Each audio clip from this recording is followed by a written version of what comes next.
Lesson 18. Nebuchadnezzar's Dream. An outline of the world's future. The Most High ruleth in the kingdoms of men. Reading Daniel 2. Objective. Yahweh is in total control of our world. This lesson shows how God gave Nebuchadnezzar a dream and then used Daniel to reveal it, to give us the broad details of God's work among the nations down to our own day and beyond. Background. This lesson occurs before the 3 years of Daniel's probation were over. Nebuchadnezzar's dream came at a time when Nebuchadnezzar was building up his position as the new king and starting to think that he was invincible. Nebuchadnezzar's dream. One night God gave Nebuchadnezzar a dream that terrified him. The next morning he was very anxious to know what it meant. He would not tell the wise men the dream, concerned that this dream really mattered, and that they would just concoct any explanation to make him happy. When he demanded that they tell him the dream and the interpretation, they complained that this was unfair. But the king was determined. I know with certainty that you are trying to gain time, because you see that the word from me is sure. See the RSV version in verse 8. The king threatened them with death if they failed to reveal the dream and its meaning. Desperately the wise men pleaded with the king, saying, There is not a man on earth that can meet the king's demand, for no great and powerful king has asked such a thing of any musician. See verse 10. The destruction of the wise men decreed. Daniel 2 verses 10 to 16. The wise men's reaction to the king's request only enraged him more, and he ordered the immediate execution of all the wise men.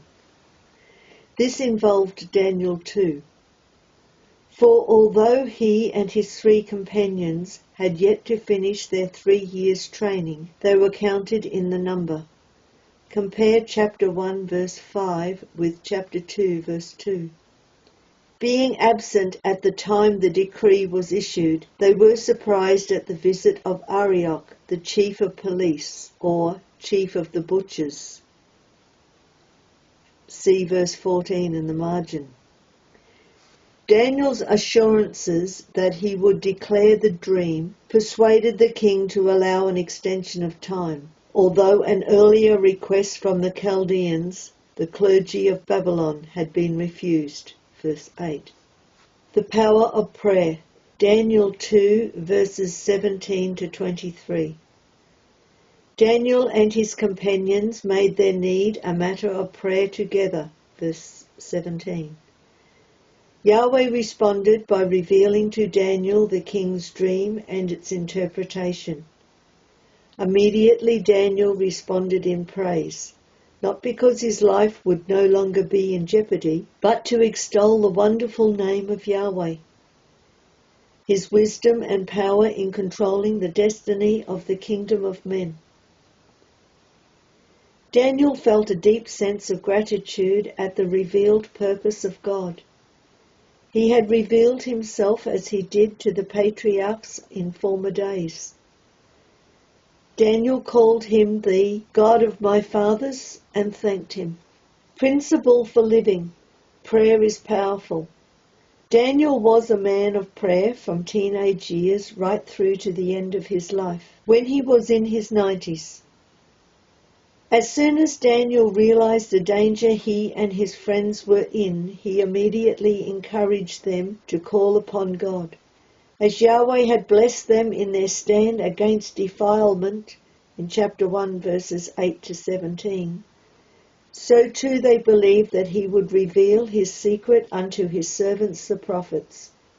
See Amos 3 verse 7. We have the same confidence in the promise of God to hear such pleas. Matthew 7 verse 7. And to grant wisdom. Psalms 25 verse 14. James 1 verse 5. They prayed that they might not perish with the rest of the wise men. Verse 18. They reacted in a similar fashion to Abraham, who pleaded the cause of Lot. Be it far from thee to slay the righteous from the wicked. Shall not the judge of all the earth do right? Genesis 18 verse 25.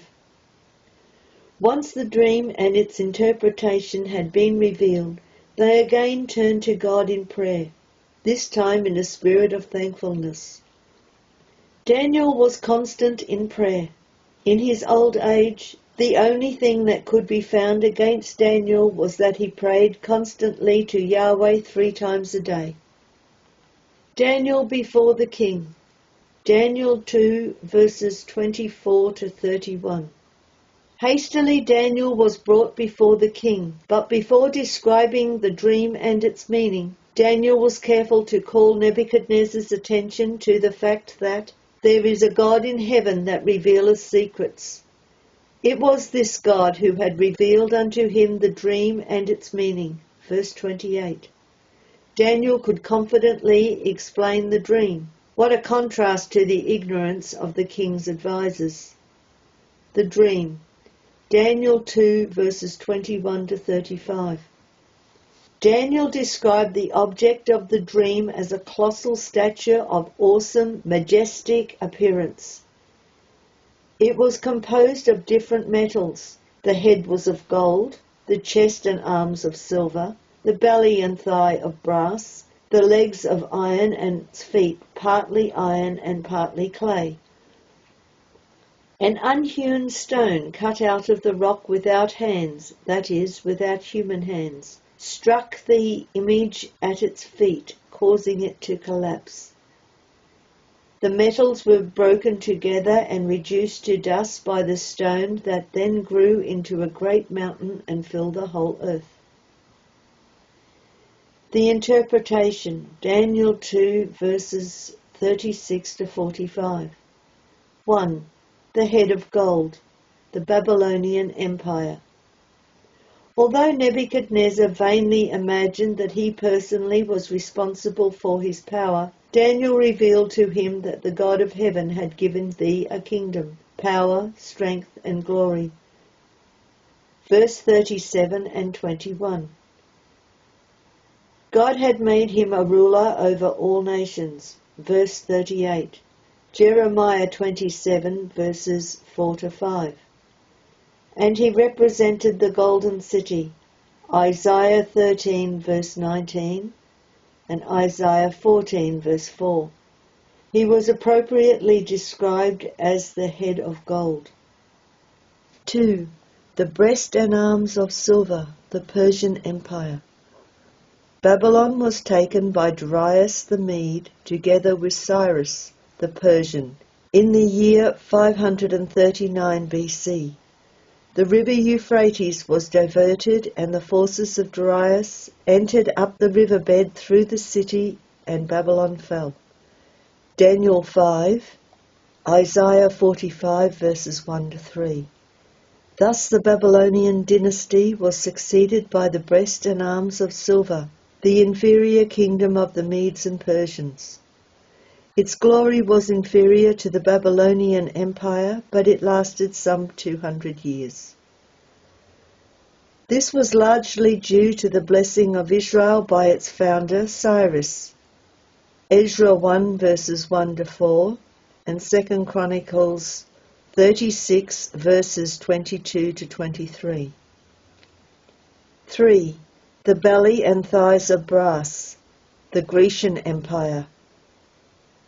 The Medo-Persian dynasty was in turn succeeded by another third kingdom of brass, which shall bear rule over all the earth.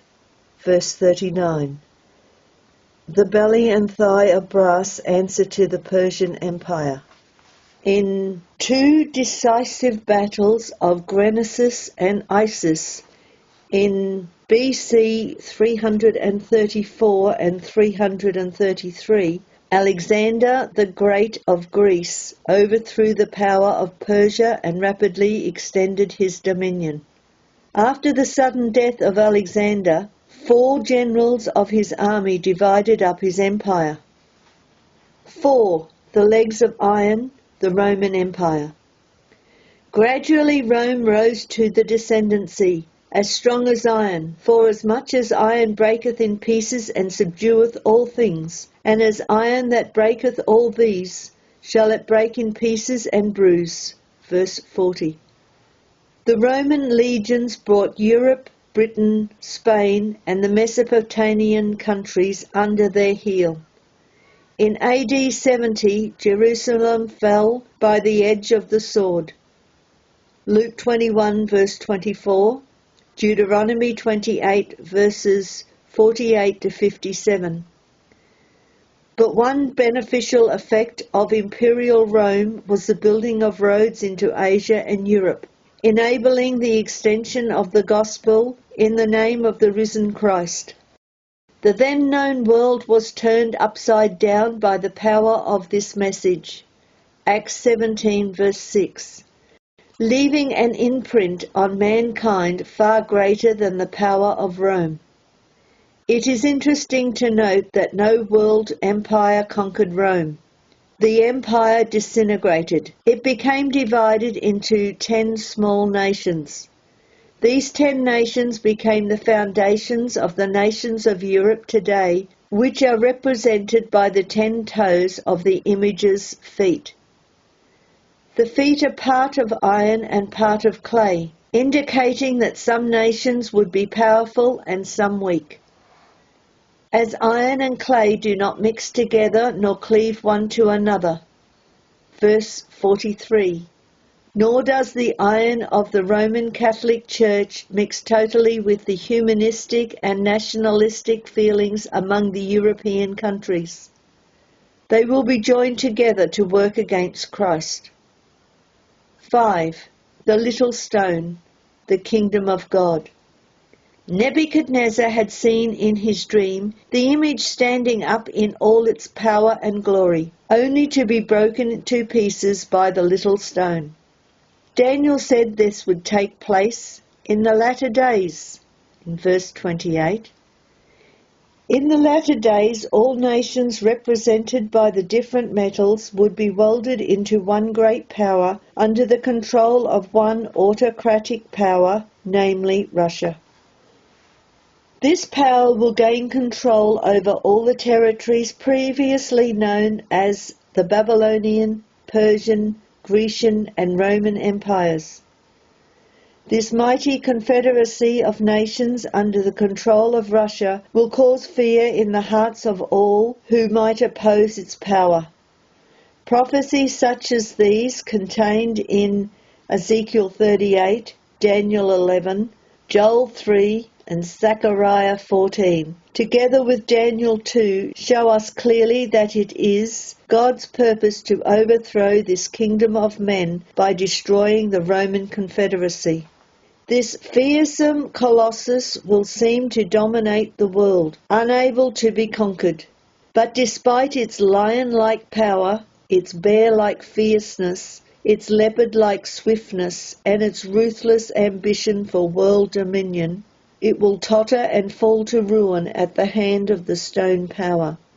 He shall come to his end. He shall be broken by no human hand. Daniel 8 verse 25. Who is the stone power? It is none other than the Lord Jesus Christ. Matthew 21 verses 42 to 44. Note carefully Daniel 2 verse 44, where the interpretation is given. In the king's dream it must have seemed impossible to Nebuchadnezzar that a little stone could destroy such a mighty image. Men today do not realize the mighty power of God and that he will bring about vast changes in the very near future. So it will be that the God of heaven will set up a kingdom which shall never be destroyed, and it shall stand forever. Verse 44. We can certainly look forward to the time when God's kingdom will be established upon this earth, and all nations will come to Jerusalem to worship Christ as the King. The dream is certain, and the interpretation thereof sure. Verse 45. Basic Bible teaching. God rules in the kingdom of men. In Daniel 4, Daniel is told the Most High ruleth in the kingdom of men. Daniel 4 verse 17. History right up to the 21st century confirms to us that he will soon bring to an end the times of the Gentiles with the dramatic event of his Son. Prophecy has been described as the mould into which history has been poured. As we look back in history, we can see how God used men like Napoleon, Hitler, and Alexander the Great to fulfill his will. But men such as these are only responding to the influences of the angels who are manipulating world events to achieve Yahweh's purpose. Summary. Daniel concluded, "The dream is certain and the interpretation thereof sure." Verse 45. Let us acknowledge with Nebuchadnezzar that, of a truth it is, that our God is a God of gods, and a Lord of kings, and a revealer of secrets. Verse 47. Daniel chapter 2 is a typical example of God giving us a key to the understanding of his purpose. We are living in the closing days of the Gentiles, when current events vividly demonstrate the accuracy of the prophetic word. Our participation in the extension of the kingdom is invited. Let us diligently prepare now for the time when the kingdom and dominion and the greatness of the kingdom under the whole heaven shall be given to the people of the saints of the Most High, whose kingdom is an everlasting kingdom, and all dominions shall serve and obey him. Daniel 7 verse 27. These lessons are the words taken from the Christadelphian Sunday School Association notes, www.cssa.asn.au, used with permission. Email your questions to readthebible2@gmail.com, and we look forward to you listening to the next lesson. The next lesson will be Lesson 19, Daniel in his old age.